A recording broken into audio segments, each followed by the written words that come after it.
Alrighty, season 3, episode 42 is now live. Welcome again to Third and 10 podcast. I'm your host, Nathan Wynn. Joined by my guy, Brian Jebronell. We hope you guys are having a great Thursday. We got a fun episode here for you. Before we even get started, Brian, good to see you as always, my friend. How you doing? Doing well. You know, kind of gotten over the Mets loss. Now it's just in time to enjoy some playoff baseball. Yes, I know. I know it still hurts, obviously. We talked a little No, bit it's about never not going to hurt. I just learned to live with it. I know we talked about a little bit about the Mets on Tuesday. Do you have any other things you want to add about the Mets or anything in terms Just of that the fact that we had 23 blown leads, and if we just had held on to one of them, we would be in the playoffs right now. It's a little hurts a little bit. You know, when you guys made that trade deadline move to get Hazley, right? Is that Helsley to be? And I was pretty happy. That was a great move. That on paper, I hate Mets fans who say that move was bad. It turned out to be bad, yes, but at the time, it was a great trade. So, like, people say, like, David Stearns sucked this trade deadline. Like, well, no, David Stearns did fine this trade deadline. The pieces he brought in did not perform the way we all thought he would. Like, you bring Ryan Helsley, who at that point had a 3 ERA and was one of the best closers in baseball. You expect him and Diaz to, have a lights out 8th and 9th inning. You don't expect Ryan Helsley to forget how to pitch. Yeah, like you can't blame the GM for that. You just have to. That's what you blame the players for, and it's a bunch of Mets fans who just have some vendetta against David Stearns. I don't get it, but they do. Trust me, a lot of teams would die to have a GM. They would, and that's what they're like. David Stearns thinks he's better than everyone else. He's smarter than everyone else. It's like, all right, well, I mean, maybe he thinks that, but he's built pretty good team. So I don't care whatever attitude he gives off to you. He's a better GM than you will ever be. That's true. Plus, Helsley, he'll be back next year, right? Or is he gonna be No, he's a free agent. I mean, if they want to give him like a 1-year deal worth like $2 million, I'm all for giving him a short-term, like a very short-term contract, very low salary, and just seeing if it works. But if we don't bring him back, I'm not losing sleep over it. Yeah, his resume, his resume's fine, and it's just one of those things. Like, all right, maybe it was just like a trade deadline. Maybe just like having him be more established in New York is what turns him around. Yeah. But yeah, he'll if he leaves New York, he'll be a good pitcher again next year. Yeah, somewhere else, maybe the A's. Probably not the A's. I mean, wouldn't be surprised if like the A's pick him up because he will be cheap. And if he performs for you guys, he's a great trade deadline piece. I knew that was coming. I was like, wait. He said he's gonna be if he's good for us. I wasn't sure if you were gonna say like is he gonna be like a long-term member of the A's? But with all players, it's rebuilding. You guys need as many prospects as possible. And an easy way to get prospects is to sign the reliever, hope he does well, and when he does well, move him to a contender. Exactly, and they get young prospects in return, and then we'll be ready for Vegas with a bunch of young. Hopefully promising players. I don't know if you're moving to Vegas anytime soon. You got Sacramento jerseys now. I know. I didn't like those. They don't look great. But they're fine. Well, I mean, for you, the whole Sacramento across the chest and the gold, it didn't really. I don't know. I just didn't. I'm not a big fan of it, but it's whatever. I mean, to me, that signals that Vegas is far out. Because like if Vegas was like a year away or 2 years away, I don't think they're making these jerseys.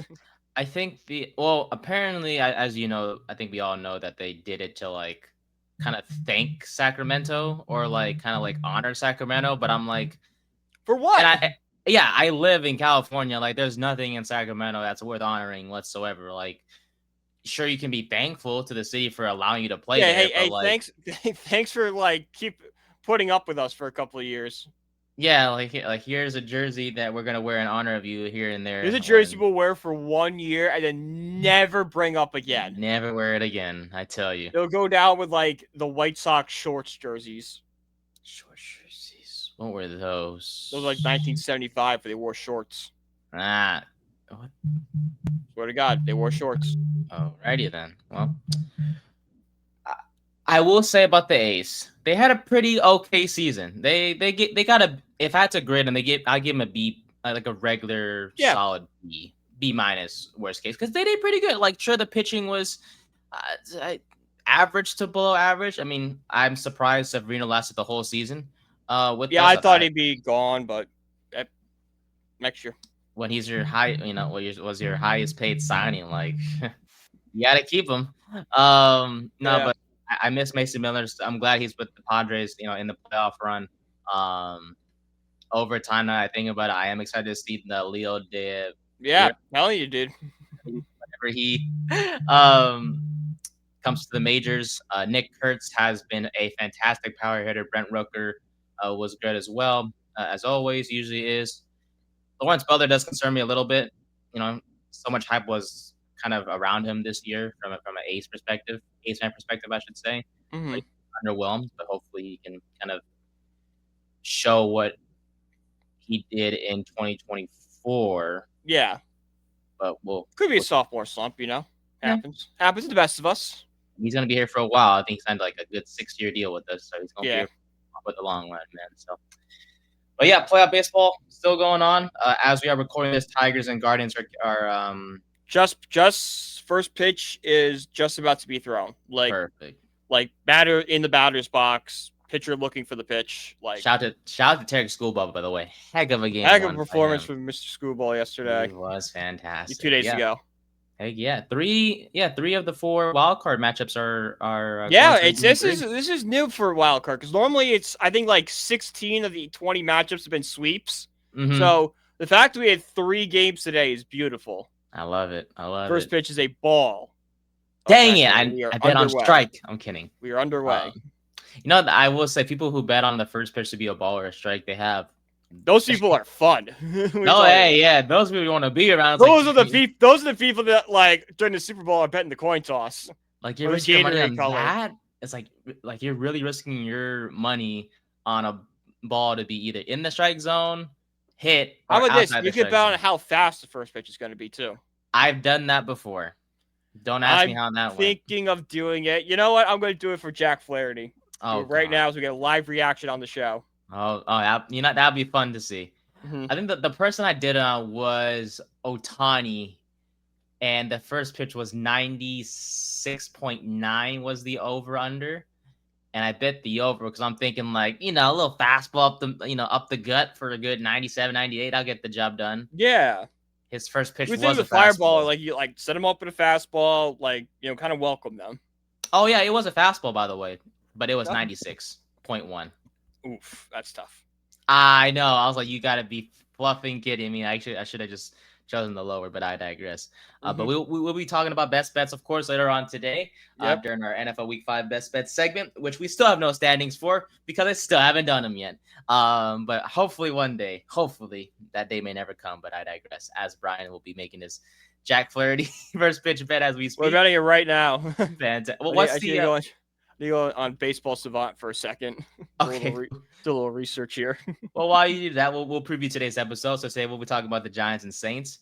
What looks to be possibly pretty much a trap game because pretty much all season long, everyone's talking about out of all the matchups the Giants have to start the year, the Saints are the one game that we should win. But we'll talk about all that in just a bit. We'll have our best bet segment, and then we'll end the show talking about Notre Dame as they will be hosting Boise State for the first time ever in program history. So that's going to be fun to get Brian's thoughts on that. Sure. As always. I do want to make one thing clear. We did release a TikTok today. And for those of you who have been supporting us on TikTok, we appreciate it. We love the comments. We love the likes. We love the views. All that stuff. It means a lot to us. And all those things. The Giants, the Jaxson Dart clip where we talk about like, oh, if he beats the Eagles, like he'll be viewed differently. That's the main point we are trying to get across. I get it at the end. We said the Eagles they're not as good as they were last year. Yes, you guys were 2-2 last year. You guys are 4-0 to start the year this year. We were speaking from a perspective that statistically, offensively and defensively, you guys are worse compared to last year. Yeah, guys, record isn't everything. That's all we're saying. And yes, Jared, I know you commented too. I saw that, and I'm just saying you're the same guy that has been complaining about Kevin Patullo all season long. So I get it. I love you, Jared. I literally work with you every Mondays and Thursdays. But I'm telling you right now, The main point we're trying to get across was that if Dart beats the Eagles, that is the main point we're trying to get Is that across. we're getting hate on TikTok right now? I didn't even I see. mean, we got a few comments about it. It's all for fun. I don't take it too seriously. It's all fun and No. games at the end of the day. But I would like that. That was just the main point we're trying to get across. That's all we're trying to say. Are we gonna beat the Eagles? 13 Probably not. points. Y'all But gotta if we do, chill. yeah, like if we do beat the Eagles, fantastic. Like that's just like that'll be something that we haven't been able to say in quite some time. If we don't, then it's like okay, well we're used to it. But that's what I wanted to get across to kill some time as you're making your bed. But I digress. At the end of the day, we love the support. It's fun, responding back to your guys' comments. Like I enjoy it. Me and Brian do so as well as a duo. So Yeah, I guess Eagles fans are sensitive. That's simple. some of them, some of them. But hey, it's all good. We love Jared. We Oh love yeah, they're the Chris, of best. course, as well. They're not sensitive. It's the others that Yeah, kind of it's not Jared we're talking about. It's they let it get too far, if you know what I mean. But I you guys. digress. It's. I don't think Jared's throwing batteries at somebody. I don't think he ever will. Yeah, he's not that type of person. Now, if someone sets him off to do so, he will do so without no hesitation. But as long as you don't set him off or say something like, No, I'm just saying that like he's not gonna be sitting in the stands, be like, I'm gonna throw batteries at at this running back because he's upsetting me. By the way, I can't get first pitch, so we're gonna do Stephen Kwan a walk in his first at bat instead. what is? Because I don't know. It's something. I'm not asking what's wrong with you. I'm just asking like what is the mindset that goes through your head that says like, oh, I'm gonna bet on the first at bat being a walk because it's fun. but that's money. Like, yeah, you know what happens if the walk happens? I get money. Facts, but it's you have to pray for it to happen. I'm praying for Kyron Williams to score a touchdown, and for Cam Schleitler, the Yankees pitcher, to get 5 strikeouts. You're going to be disappointed. I'm going to be sweating my butt off. I don't think Cam Schleitler is going to pitch more than 3 innings. Yeah, I was gonna say, can I ask one before we get to the Giants and Saints? Okay, see, this is how uneducated I am when it comes to playoff baseball. Why the fudge was Brian Bayo taken off the mound after 2 2/3? He allowed 2 runs. It's just like it's one of those things where it's 2 runs and it's a lot. Like you can't fall behind in playoff games. He was fine. He got out the jam in the first. Right, but the fact he got a jam in the first, a jam in the second, it's like, all right, is this gonna be a trend? Let's just end this now before it gets out of hand. Okay. All I'm asking is for the Yankees, please just keep Schleitler in. No, so that Aaron Boone is gonna be on that top step. He's gonna just be itching to pull him. But why? But why? Because he's gonna want to go to the pen. If he struggles in the elimination game, he's gonna want him out as soon as possible. But what if he's like all cylinders, like he's firing in all cylinders? Like just keep him for 4. Then it's a win. Perfect. All I need is like 5 innings max or minimum from Scheitler. Yes. Yeah, and I'm chilling. That's all I'm asking for. But I digress. That's we're just a bunch of the degenerates is I guess is the correct term to describe us, but not. It is what it is. But anyways, let's get back to what we're good at talking about, which is about Giants football. Giants and Saints facing off each other against each other on Sunday, 1-3 versus 0-4 in the Superdome. The Giants and Saints have met 33 times in their history together, with New York holding a 17-16 advantage over the Saints. Unfortunately, though, the Saints are 8-2 in the last 10 matchups, including an ugly, and I mean disgusting 14-11 win back on December 8th, 2024. Our only touchdown was a Tyrone Tracy touchdown run from the 1-yard line. We did not do anything afterwards. We were bad. But yeah, this game, Brian, it has all the looks of being a trap game. I just, like I mentioned earlier, all offseason long, it was like, oh, the Saints are going to be an easy win for the Giants. Like they're going to be 1-4 to start the year. Well, we're 1-3 now, and we could go 1-4 if we don't take the Saints team seriously. Because let's be honest, with this Giants team, as with all the teams of the past, nothing is a for sure win, no matter the opponent. And plus, the Saints did give Buffalo a bit of a scare last week. So Even a few teams a bit of a scare. The Saints have played yeah, more competitive than we think they have. Like Spencer Rattler, I'm not saying Rattler's been great, but he's been serviceable. I think the Saints have given a lot of teams a good fight. yeah, no, Rattler's been playing pretty well. Like He's better than Cardinals, that expected. wasn't an easy win for the Cardinals. I don't have the Saints, record in front of me, but I remember that Cardinals game was not exactly a walk in the park. The Bills was not a walk in the park. Like Was the not. Saints play tough. Yeah, Cardinals 120-13. Niners The only won by game they 5. blown out in was the Seahawks game, where it was 44-13. Yeah, Seattle had a day. They Like were the Bills won 31-19, but that's because they rallied in the second half. yeah, because the Saint it was let me see, it was 14-10 at half. Yeah, it You was know, 14-10 at half, and then Buffalo. It was 19-21 with 8 minutes to go in the fourth quarter. damn, the Buffalo just pulled away And after. Buffalo scores 10 points in the last 10 minutes And there you to win. go. Yeah, Pull so away. yeah, the Saints team, they're not a pushover, man. Yeah, They're, the they may Niners be 0 game and was a 4. one-score game. Like, Yeah, dude. They may be 0 and 4, but they are a competitive 0 and 4. mm-hmm. So they're gonna, there's gonna be a lot of things to really, focus on in this game. Before we even get to the key to the game and things to watch out for, the injury report is as follows. Dexter Lawrence was unfortunately absent again from practice today with an illness. Tyrone Tracy remains on the side, of course, with that shoulder injury. Van Roten had a vet day because he's old as hell. And Tyler Nubin, though, has a groin A injury. vet day. Bro, if you're taking vet days, call it a career. I know, dude. Like, really, man? Like, we need you out Like, there, dog. Like, you're not dude, that great. You what are don't we deserve doing vet here? days.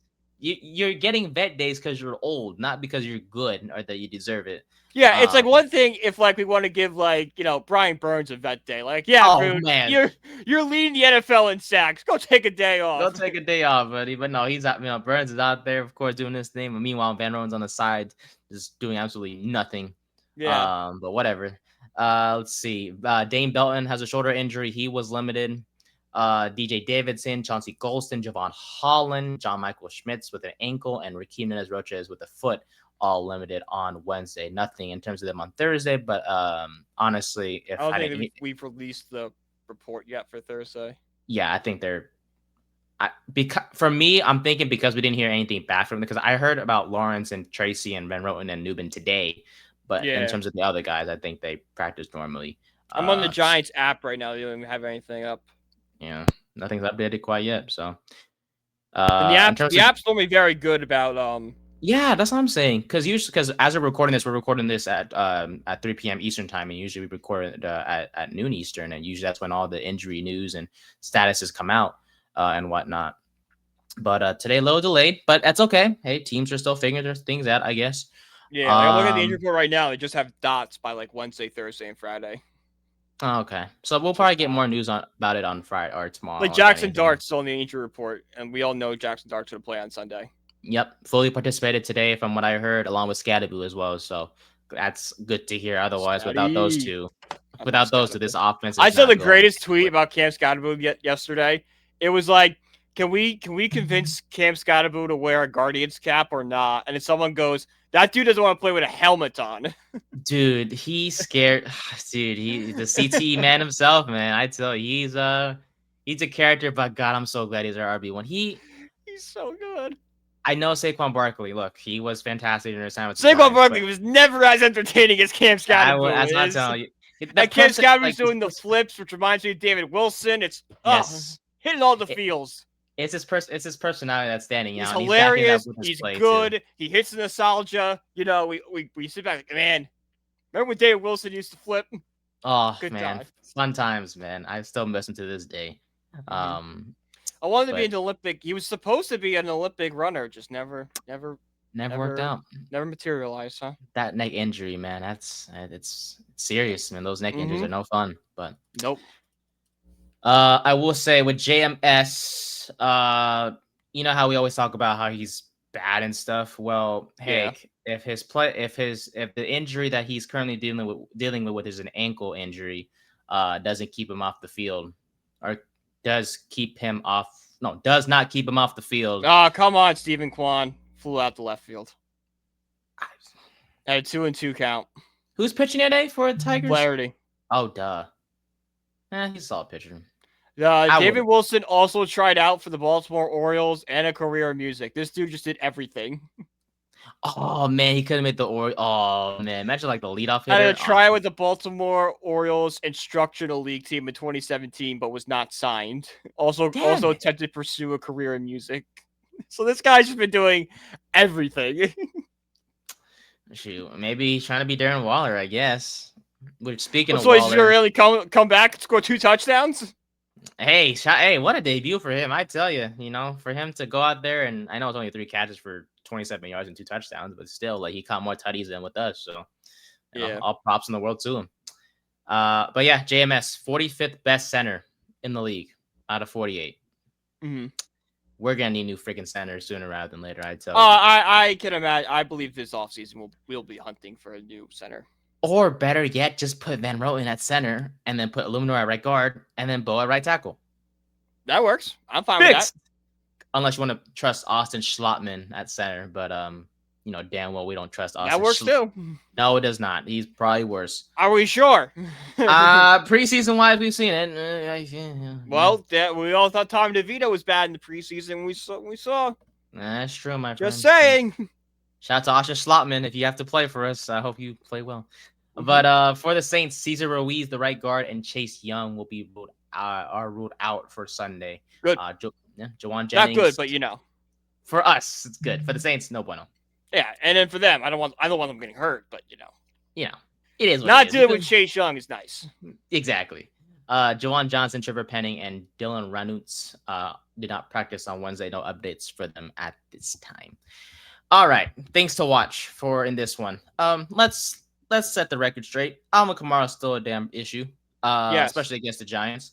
Look, he's not that much. I know he's not. He hasn't been as efficient this year, but I mean, we could all see him just breaking out against the Giants, and they're especially if Dexter Lawrence, God forbid, doesn't play, which I really think he will. I'd be shocked if he didn't. Yeah, I could see Kamara running all over us. Oh yeah. Look, he is still an all-around great scrimmage runner. He's not as dangerous as a receiving threat like you mentioned, but he'll still make you pay. He can still hit the holes and whatnot. In terms of his history against the Giants, he has totaled a 490 scrimmage yards, which is about 122 yards per game, with 3 rushing touchdowns in 4 career games versus New York, including a 3-touchdown performance against us in 2018. Let's be honest, our run defense is still trash. And him and Kendrick Miller will be guys to wait. Shout out to Kendrick Miller, by the way. I mean, even in the Chargers game, which the defense put up a good performance, Amir Hampton still rushed for almost 100 yards. Yeah, he's still got a good amount of yards, man. He scored a rushing touchdown too. Like, we let Kamara and Kendrick Miller get going. Like, that's what the Saints' game plan is. Yeah. In fact, they've run the ball at 61. Yeah, Hampton 128 yards and a touchdown against us. Jeez, man, he killed us, bro. And we still won, which is surprising. But yeah, the Saints, they've run the ball 61.2% at the time on first down, which is the 3rd highest rate in the NFL behind the Eagles and the Seahawks. So, hey, stop the run.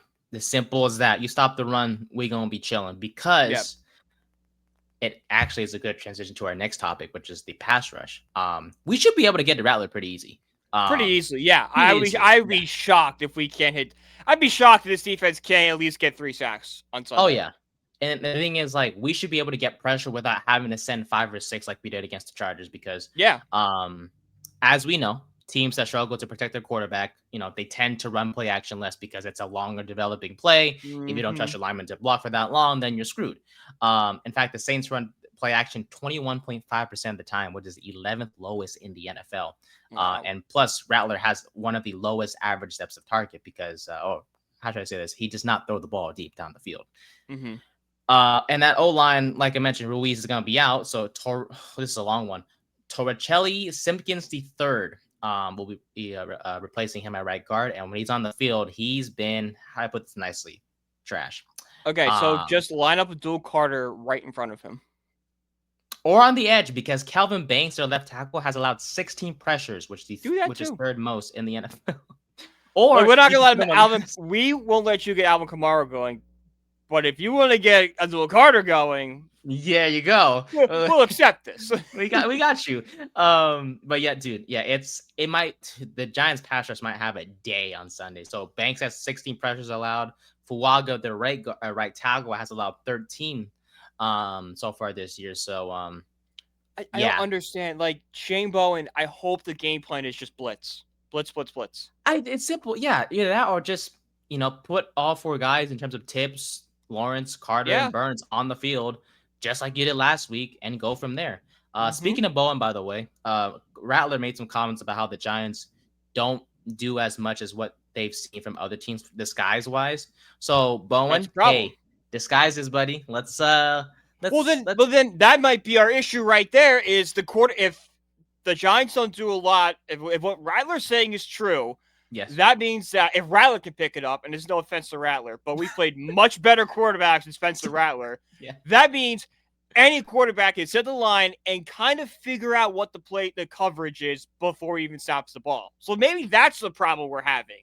Pretty much. Maybe yeah, our defense is just too easy to read and allows the quarterback to make the adjustment at the line. Mm-hmm. We have talented players.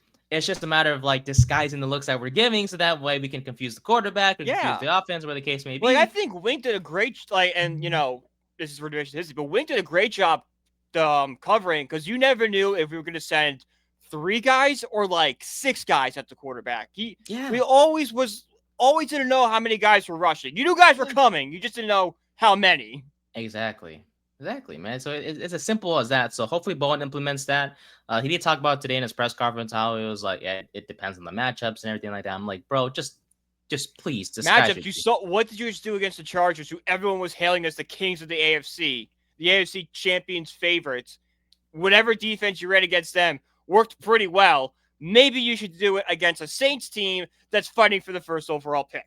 And say it with me, if it ain't broke, don't fix it. Exactly. So please. That's like we were talking about this on, me and Vince were talking about it on Belly Up Live about Fantasy Live about Ashton Genty, how they changed his stance when he went from college to the NFL, and he changed it back and he started working. It's like, why are you changing it? Like, it's one thing if he's like a 7th round pick and you're developing him. Like, okay, yeah, maybe he needs some tweaks and stuff. But like, you saw what Genty did in college. I get the NFL is more physical and, talent level is different, but he should be able to do the same thing. And then until he proves that style doesn't work in the NFL, then you go in and change it. Yeah. Plus, it's a stance. Like, why do you care so much about a stance for? Yeah. It's like he's just literally just standing up like this. Like, he can't do that. That stance helped him become a Heisman candidate and rush for like over 2,000 yards, right? For Boise State last year. No, sorry. I think he almost had 2,000 purpose yards. There you go. That's what it was.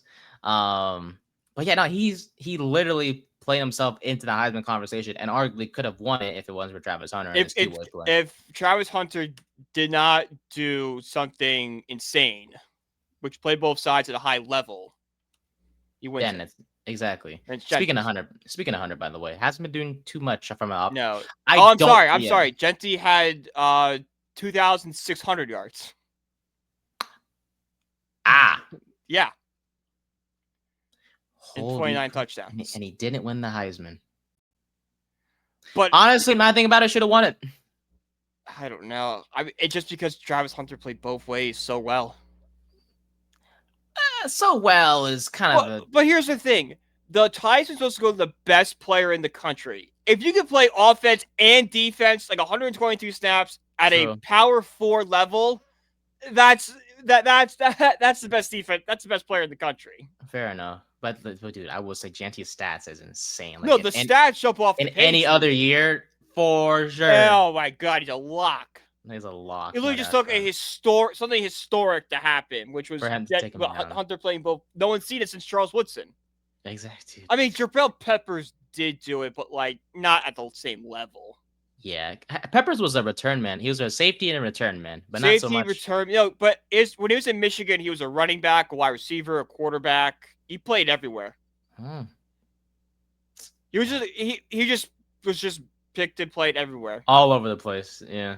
Exactly. Right. I remember his time with the Giants. He was pretty okay. Yeah, to say the I least. liked But him. I liked him with the Giants. I kind of want the Giants to build defense around him. I wish we I'm brought like, him. I liked him a lot at college, which I think is why.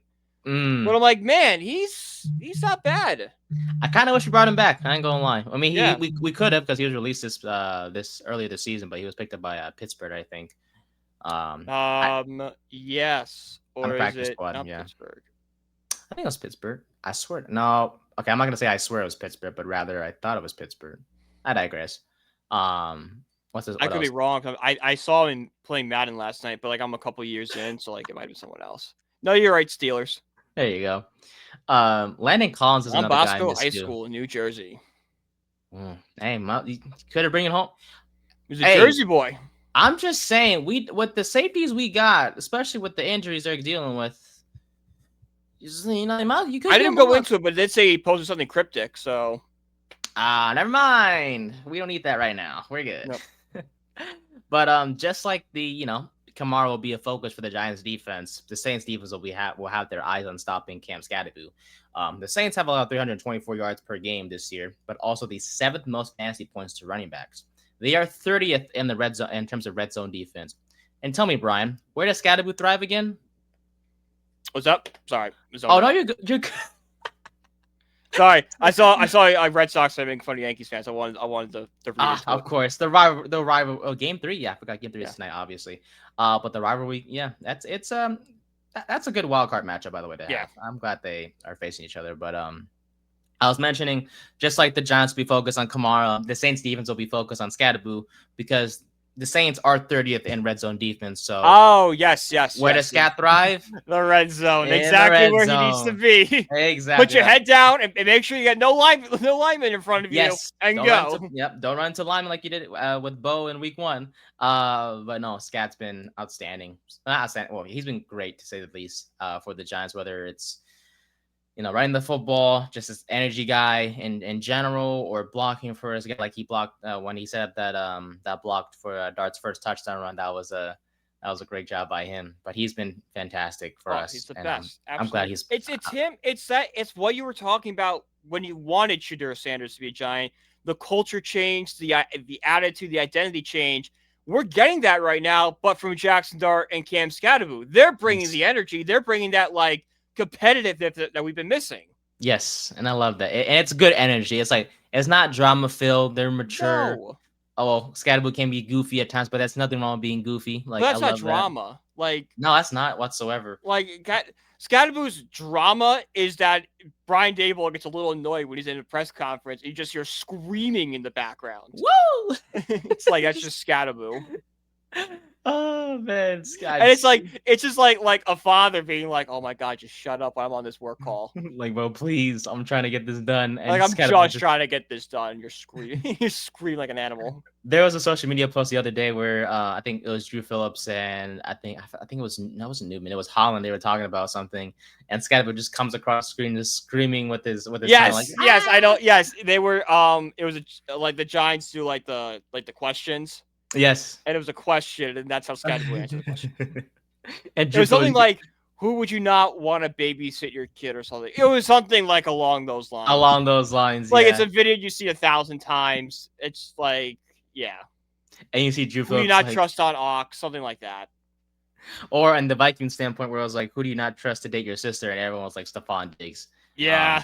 Well, I mean, they're not wrong. You know what? I think that question's been answered pretty well. They got a point. Yeah, they got a point. Congrats to the couple, by the way, Cardi B and Stephon. I didn't even know they were dating.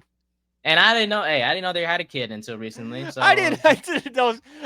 I saw that Cardi B pregnant with Stephon Diggs' kid. I'm like, what? When were they together? All I'm saying, everything does connect because when Diggs was on Family Feud and Steve Harvey was like, all right, fill in the blank, leave it what? And Stephon said in. And I was like, oh my God, Stephon. It's a family show, dude, and you said that crap. No. Family Feud is not a Family Feud's been doing stuff like that for years. Well, okay, I guess. As someone that's watched a lot of Family Feud in their lifetime, for whatever reason, growing up with cable, it was just always on TV. So it's a calming show. I love it. Bro, if there's nothing else on TV, you can always just throw it on and play along. Exactly. But there's a lot of innuendos on that show. some like low key dirty jokes where like as a kid you may not understand, Like but as adults they're it's like I'll like my TikTok feed, like every 10 videos or so, I'll get ironically the injury report was just released. really okay. Yeah. Yeah, the update for me if you don't I'll mind update me. it right now. But Perfect. it's just like you watch it like, oh, I didn't remember that part. Okay. Dexter Lawrence did not practice today. Tyler Yes. Newbin was limited in practice. Yes. Tracy did not practice. Van Roten was back full practice. And then everybody else was limited or full. Perfect. All right. So fingers crossed that all the guys. So Lawrence, but they say Lawrence is just an illness. So like, hopefully, he just got like a stomach flu or something. We need him, bro. If he's out, no, thank you. If Route were in trouble, because I don't know how we're going to stop Kamara, but the fact that it's an illness, I'm hoping he just got like a cold or something, and he's just like, you know what, like, you know the game plan. Hit Kamara. We'll see you in New Orleans. Go home, lie in bed, watch a movie, eat some soup, and we'll see you Friday. Exactly. So, and I mean, I'm not saying it's the end of the. I'm not saying. No, I think it's the end of the world. I think it's the end of the world. Yeah, I love Darius Alexander. I do, and I don't think he's ready to take up that spot yet. Robertson Harris is a veteran. He sucks. Yeah, they're not at Lawrence's level whatsoever. They're not. No, they're not at NFL level. They're not picking passes and running it back to like inside the 5-yard line. Like, you know the baseball stat WAR where like 0 is like replacement level. Their WAR for football is under replacement level. Lawrence is like as high as it could possibly go. So hopefully Lawrence gets better, and yeah, they're taking off probably Friday. Yeah, tomorrow. I would believe they would leave Friday or either early Saturday morning. Okay, so because like there's not a time change to worry about, I don't think. And if there is, it's an hour, so like it doesn't really do anything. Take some Advil, do what you got to do, Dexter. You'll be all right. I know you got a kid at home too, so. I'm sorry, New Orleans is an hour behind New York, so there's an hour time difference that you don't really need to adjust. Nothing too crazy whatsoever. So. Yeah, it's instead of going to bed at like 2 a.m, go to bed at 1 a.m. So actually, it benefits. There you go. Another thing to watch out for, obviously, this is gonna be Jaxson Dart's first road start. We didn't talk about it too much on Tuesday because of time constraints, but some other stats I found about Dart was that he's the first quarterback since Mahomes to lead a touchdown drive of 80 or more yards on the first possession of their first start. Solid. I like that company. Yes, I like that company. Yes, you see, I got you with more though. He is the first rookie quarterback to beat a team that's 3-0 or better in his first career start since Phil Simms defeated the Bucs, which were 5-0 back in 1979. You know, Phil Simms won a Super Bowl for the Giants, and he would have. The Giants were 12-0 when Phil Simms got hurt in 1990 when Jeff Hostetler had to come in. He probably would have won us that Super Bowl too. You're damn right. So I'm just saying, to be in company with Mahomes and Simms in their respective categories. Yeah. I mean, Phil Simms was a great Giant. I mean, he's not Eli, but you could make the argument. At one point, you could make an argument for Phil Simms. Oh yeah, you have Eli Manning, who's arguably the greatest Giants quarterback of all Eli's time. here, and then I'd say Phil Simms is like here. Yeah, you got Phil Simms. Like, there's a gap, but it's not too big of a gap. Not as big as you think it'd be.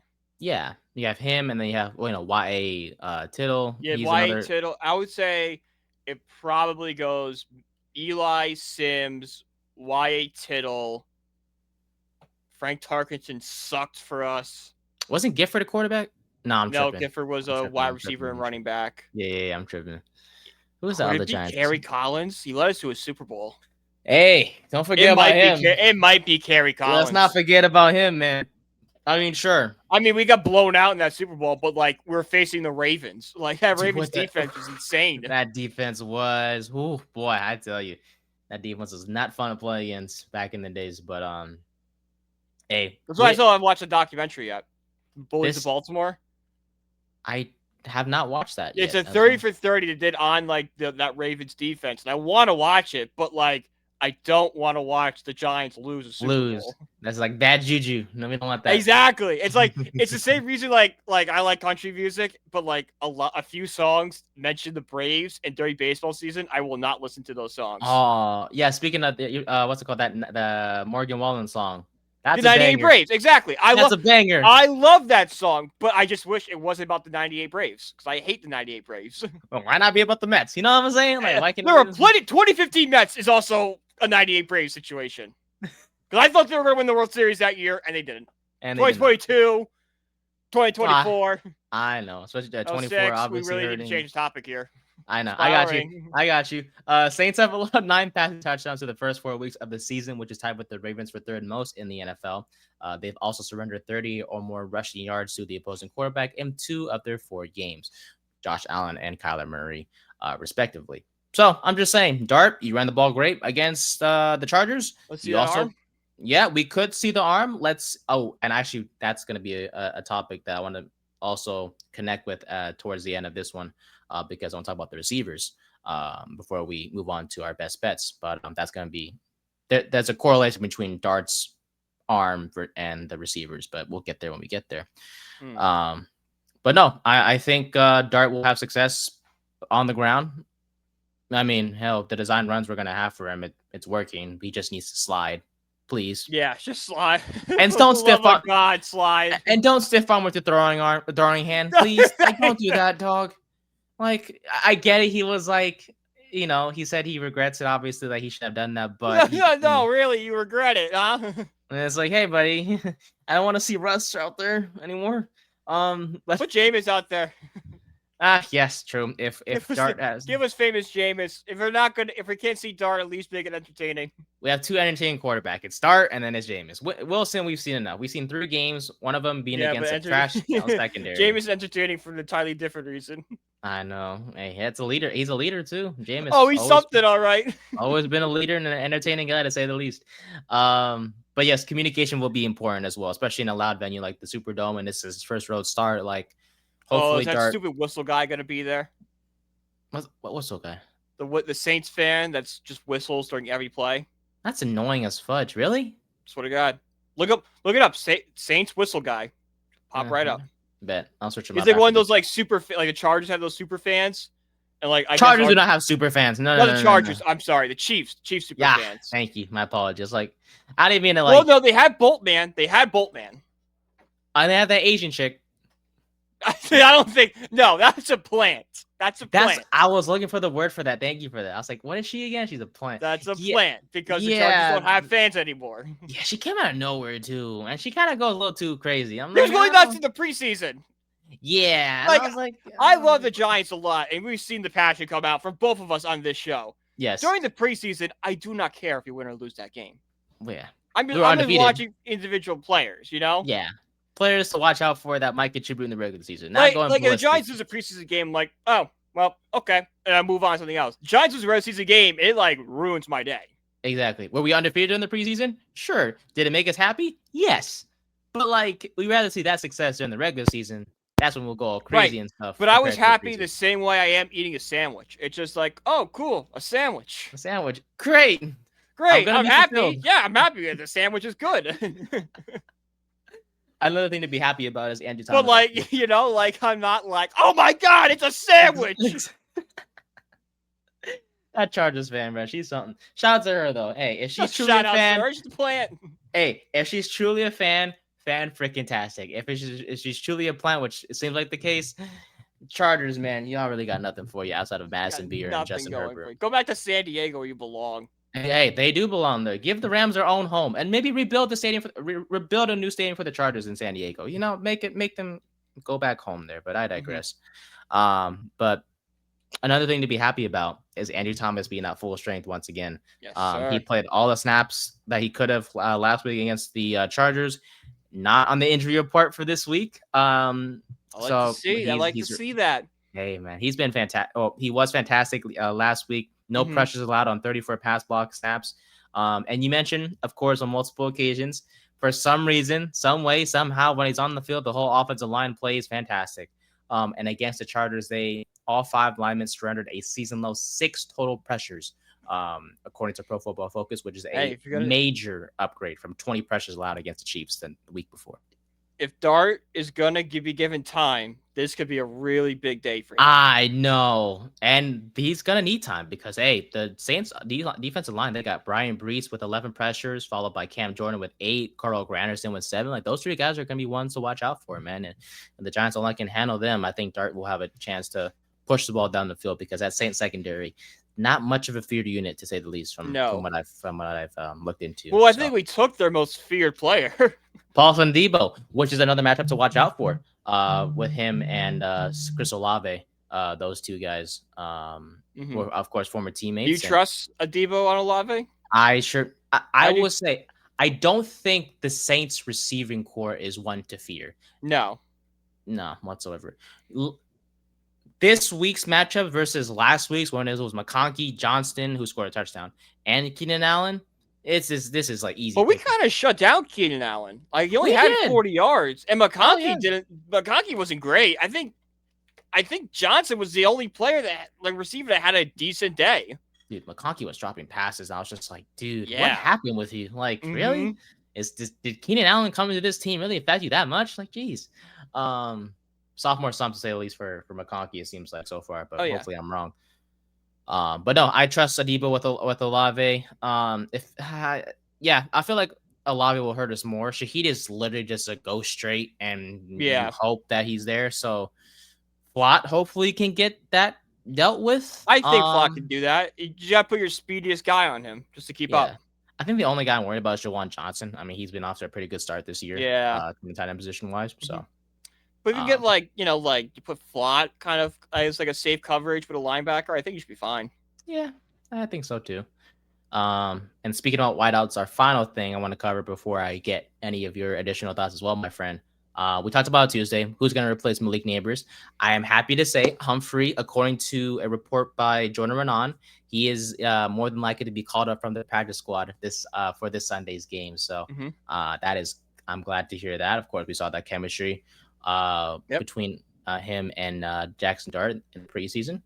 But Jalen Hyatt is pretty much the name to watch. Out of all the guys that are left at receiver, he is going to be the main name to watch. And he was speaking with the media, I believe it was yesterday, how he was talking to Malik Neighbors and how he was saying how, he's one of his best friends on the team. Neighbors has been in his corner. So Hyatt just there's a vibes guy. It's basically what that just confirmed. Yeah. He's here to be vibes. Yeah, but Malik, he has, of course, all Hyatt has all of Malik's support, and when Malik was talking to Hyatt, he was telling him out like, hey, this is your chance to shine, and this is your chance for him to do what he's got to do. And hey, we have criticized Hyatt a lot on this show, rightfully so. With drops or just inability to be more than just a deep threat down the field, like. He's not a complete wide receiver, and we had high hopes for him after drafting him in the 3rd round. But at the same time, like, dude, this is your chance to shine. Like, Neighbors is out, Slayton is, he's a solid receiver number 1, but he's gonna be not receiver number 2. That's gonna be a number 1 now. But all the attention is gonna be on him. Wan'Dale's gonna be in the slot. Like, dude, this is your chance to go out there and just show out because you haven't done that so far since you've been drafted 2 years ago. So. Wan'Dale will hopefully bounce back. That's the guy I was gonna bring up is Wan'Dale. I'm excited to see what he can do. I think we both agree he's wide receiver number 1 this week, right? I think he's earned that slot over Slayton. I feel like it's still Slayton. I think it's Slayton now. Slayton, but if you look at it, like Wan'Dale behind Neighbors, Wan'Dale's got 27 targets this year. Like Neighbors had 30 something, and then it was Wan'Dale with 27. True. And shout out to Wilson for finding him, on those underneath routes, which, as we all know, Wilson doesn't do that often. But with Dart, hey, we talked about it last week. You want to make things as easy as possible for your rookie quarterback. And if that means, routes underneath or like those short intermediate routes, hey, Wan'Dale's good at that. That's what his size and his speed. I really think that with Neighbors out, Wan'Dale Robinson's going to have that breakout year. He should shine. He should. Exactly. This is your chance. You are...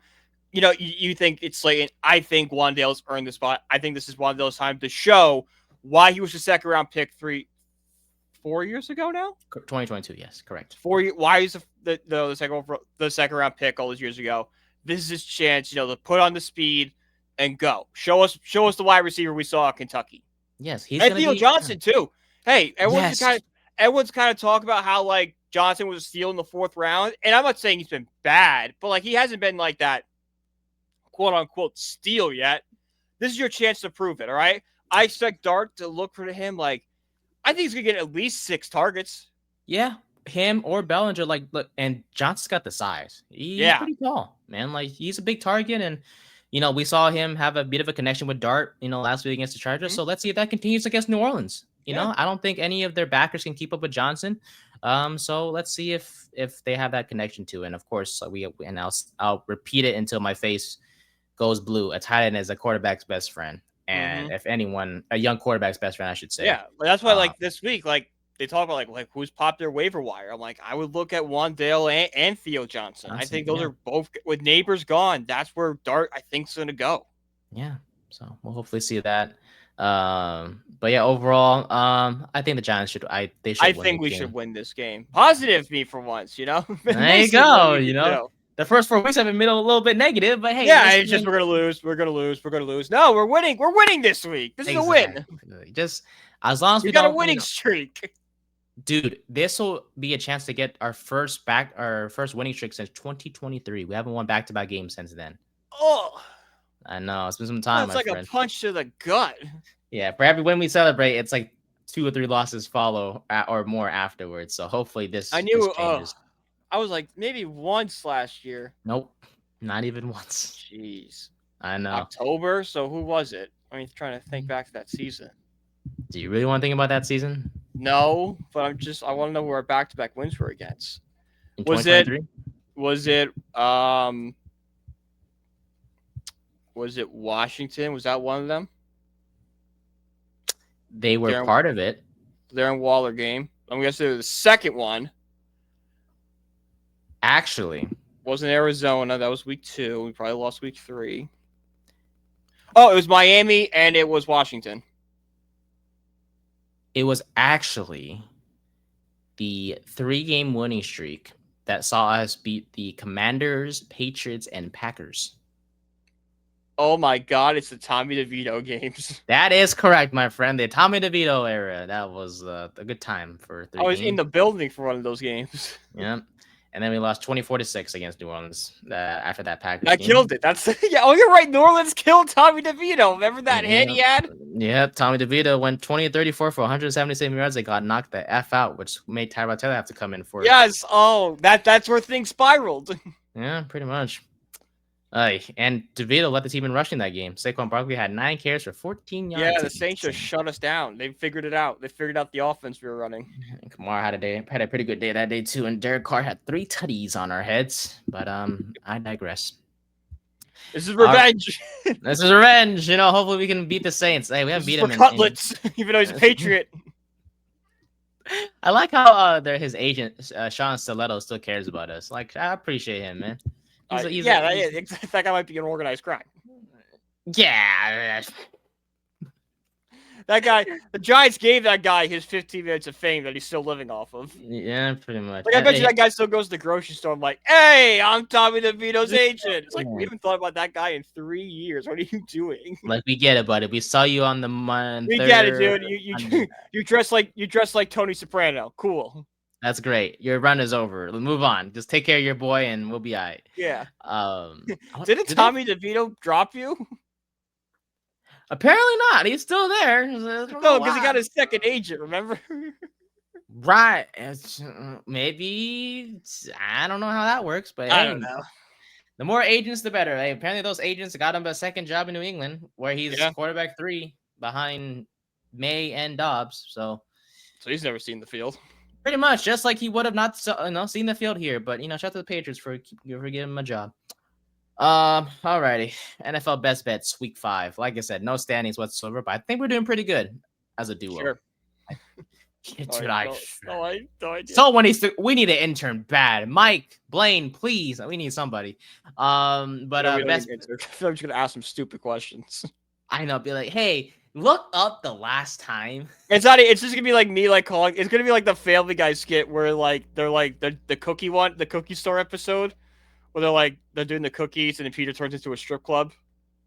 Oh yes, yes, yes. And they're in the bank, and they're like, if you have any questions, please don't hesitate to reach out anytime of night. And then Peter calls him like 3 in the morning. It's like, Yes. how far away are the stars? I feel like that'd be me with an intern. I remember that episode quite well. How big is a blue whale? Peter's a character, man. He's so freaking stupid, but so funny. Nah, but I think an intro would be a great addition for us. This is a personal call out to the bosses at Bellio. Please, any interns Look, I need more fans. Just let us know. We are big Giants fans that are very critical of them when they lose, so we are not biased whatsoever. Plus, we talk baseball and college football too, and a little bit of golf. We talk everything. Everything. Well, yeah. Well, we haven't covered. Nah, have we ever talked boxing yet? No. We will one day. I mean, boxing is so dead. There was a huge fight the other night. I didn't even know what was going on. You didn't watch Crawford and Canelo? Nope. I didn't even know what was happening. Hey, that was a good one though. And the weird part is like I normally know like major events of the sports world. Like I don't know, like I know when there's a big soccer game going on. I might not care about it. I might not know, who's playing, like who the players are and stuff. But I'm like, oh, El Clasico is today. I know what that is. I know when the big matches are. This one, I'm just like, I got no clue what's going on here. The last soccer game I think I'm just getting old because I don't get the 6-7 trend. I don't either, but I know it's like 6-7. Oh, I don't even know. Like, what is that? Well, fine. This is the first time I'm like, man, I am out on a trend. I'm old. Fine. Before we get to our best bets, then 6-7 refers to a nonsensical viral internet slang term stemming from a rap song and a hand motion that kids use for no specific reason. Yeah, that doesn't help me. It does me. It still makes no sense. And I work in I help in the athletic media department for a high school, and we had a cross country meet the other day, and everyone was taking pictures with the cross country runner that had the 6-7 thing on. I'm like, what's so special? I'm like, I know another number in the 60s that's funny, but it's not 6-7. 2 more digits. 2 more digits. Yeah, exactly. It may have to be someone with a basket. There's no freaking meaning. It seems like. Yeah, no. Someone, the article said the article ends with, "These trends don't last. I see it going for 6-7 more months at most." I'm gonna get that guy fired. If I was the editor, I would have walked in and slapped him. And been like, "All right, John, I'm gonna let you go." Why? Is that last part of the article? This. 6-7. It's a funny joke. It's not. No one over the age of 15 finds this funny. I feel like when we talk about week 6 and we go to week 7, we'll be like, we're going from week 6 to week 7, and it's. I mean, you might do that. I know I'm not going to do that. I'm gonna do it. All right. I know you're gonna do it. We'll get there when we get there. Look, we're still in week. Oh, actually, no, we're 2 weeks away from. We're week 5. Hey, NFL season gotta slow the F down, man. Seriously. NFL season always goes so fast. Always. Yeah. And it feels like it always starts and you blink. You're like, oh my god, it's week 6 already. I know. And then once football ends, it's damn, dude. Once football ends, spring training is around the damn corner.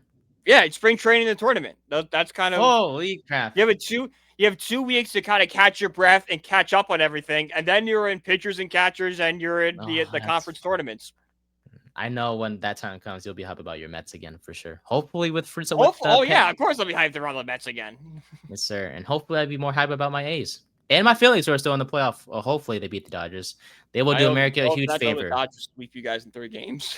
So you'd rather have the Dodgers win another World Series? Yes, 100%. You are miserable. I rooted for your Mets all season. Cool. Good for you. I did myself no favors. All right, man. That was your decision. I know. My decision is I hope the Phillies lose. I hate Philadelphia. That's been well established on this show. I know. You're hating Philly. I think that the 2 things on this show that even if someone's only watched 1 episode of is you're very positive and Brian hates the entire city of Philadelphia. Yes.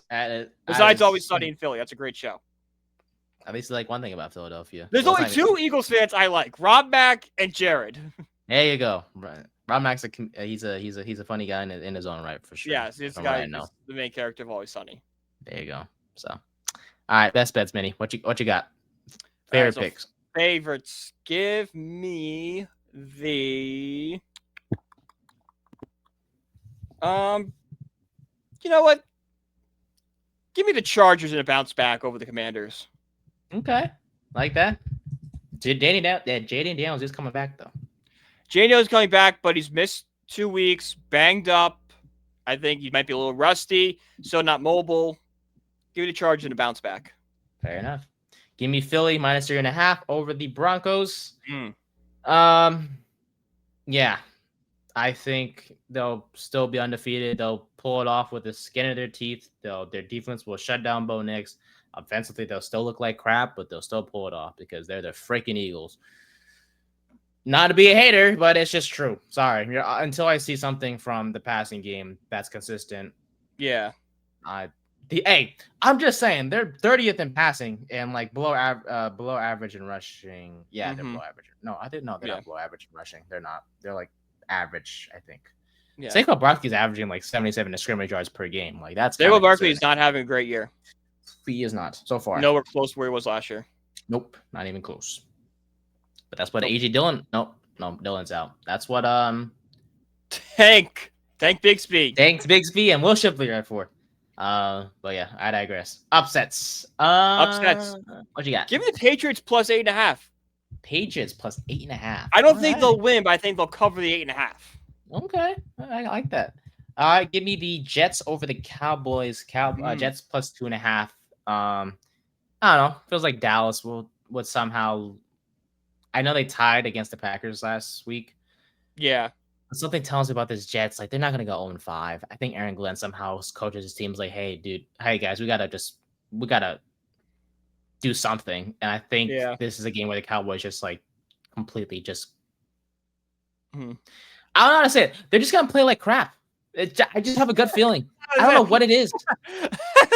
I don't know what it is, dude. I think some way, somehow, the Jets are just gonna be like just go crazy. There's no specific reason.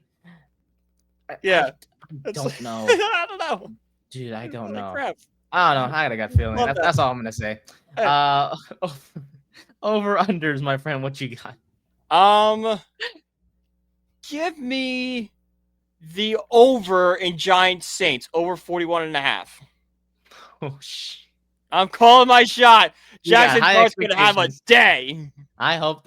Oh man, our Sunday is gonna be so much more fun if Dart just goes off against New Orleans. And he could. This Saints defense is low-key crap. But at the same time, the Giants defense is also not that great. So, which is a perfect thing for the over. For the over. So it could be a shootout, just like, okay, it's probably not going to be a shootout. It just needs to be 24-21. I swear to God, if this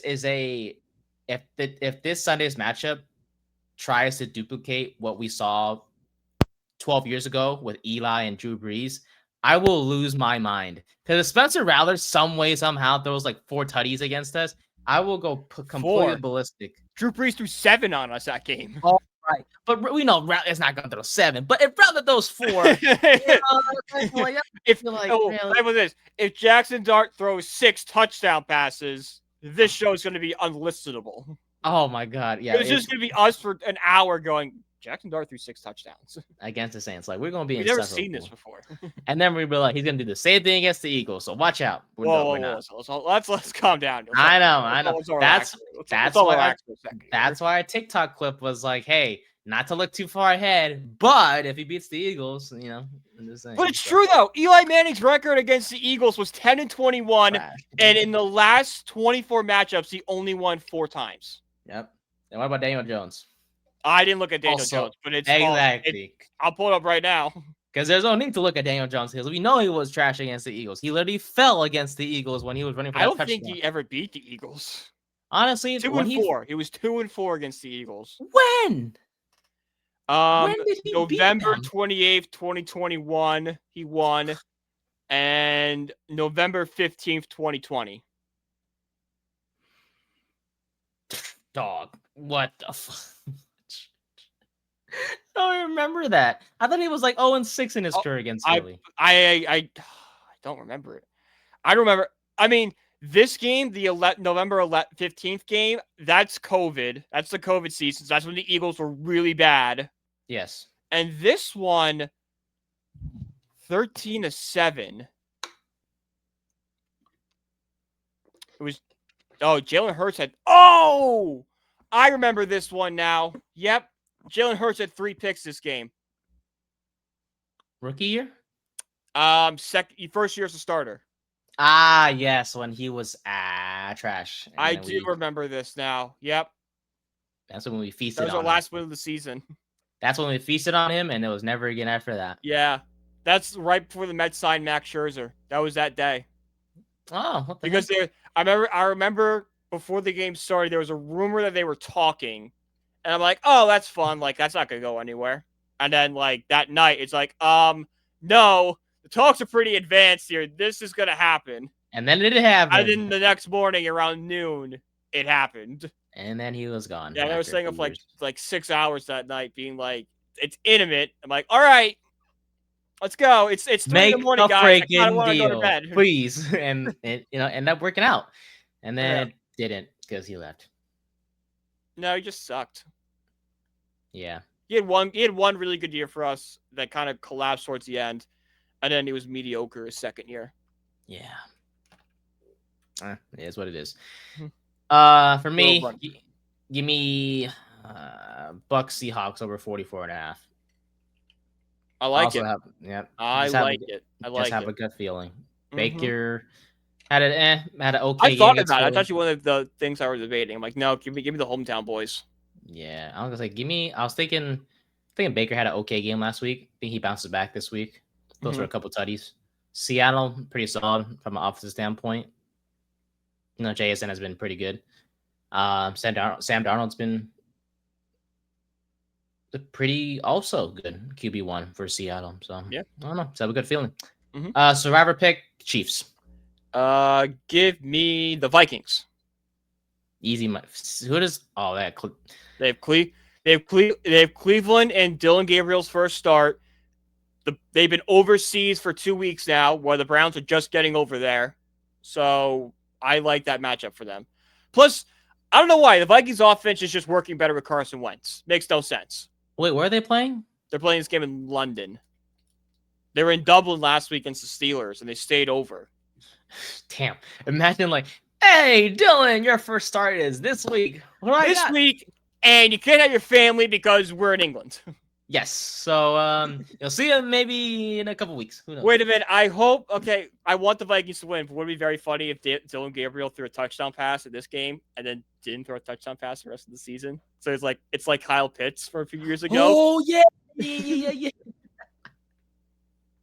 It's like, oh my God, he's the next big thing, and then never does anything the rest of the season. Remember when everyone thought Dylan Gabriel was the next big thing? Well, I mean, maybe if he played all his games in Europe, he'd be.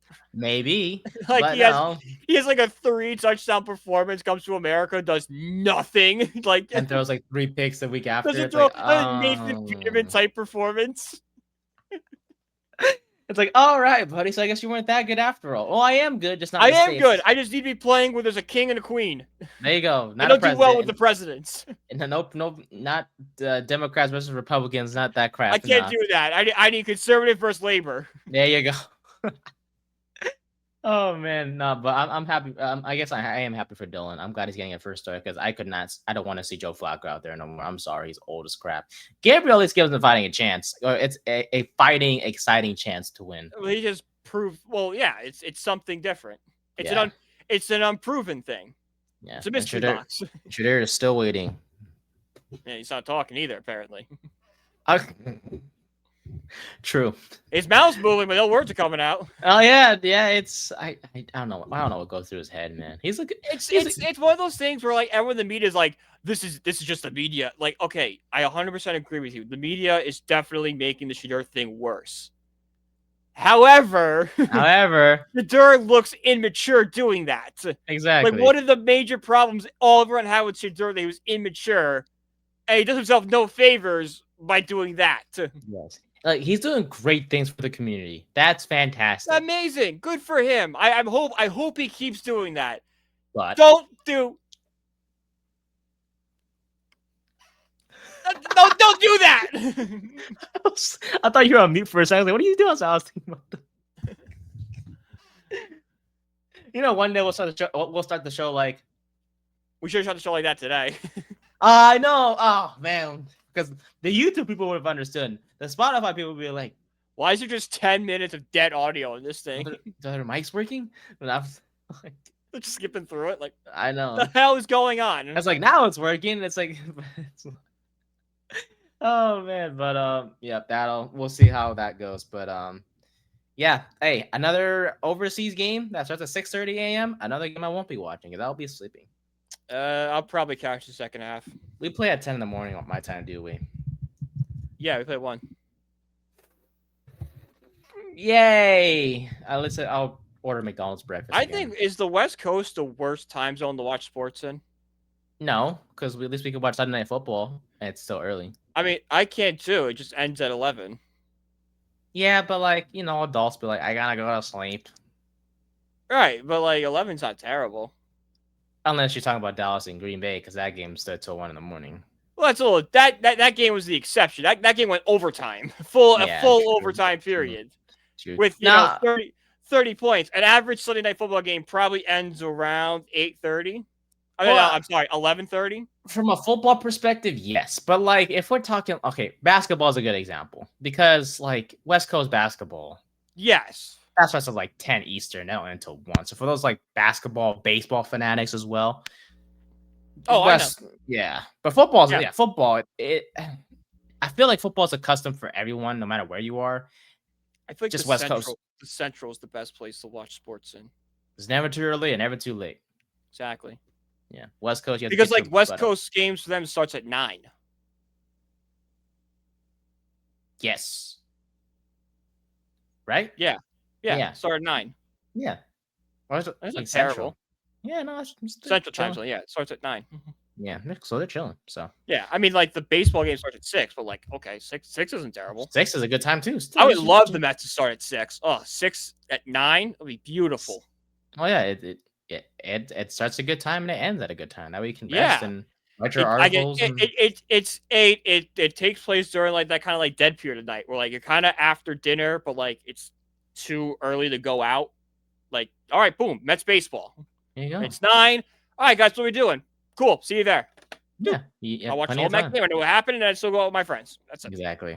Speaking about baseball, opening night next year is gonna be fun. Yankees Giants on It's a true opening night.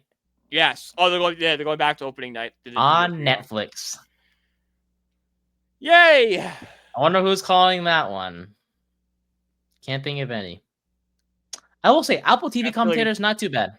I will say Apple TV has improved a lot.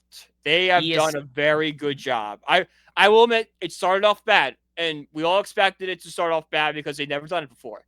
But I will admit, over the years, they've gotten better. Wayne Randazzo, I love Wayne Randazzo. He was a Mets broadcaster for years. I think he did a great job. Now, the best invention Apple had was that you could listen to the radio broadcasts during the game. I did that because I love Howie Rose. I love Howie Rose more than I love Gary, Keith, and Ron. So I would much rather listen to Howie just because. Yeah. So I'm like, all right, I like you, Wayne, but like Howie's the man. I'm listening to Howie. All right. The one thing I like about Apple TV's broadcast is the bottom right corner where it's like they give you like the stats, like the probability that it's going to happen. I hate that because it makes no sense to me. I find it fascinating. I'm just like, how the heck I won't get you wrong. It's interesting.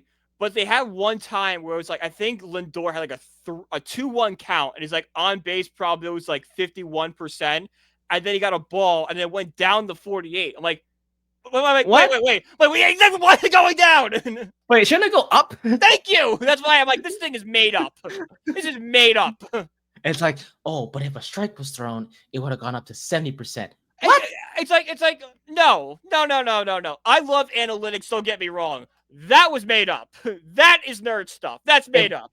If you could ask Apple one thing, I'd be like, so how'd you get from 50%? So I want to bring it back 2 years ago to this Mets Nationals game.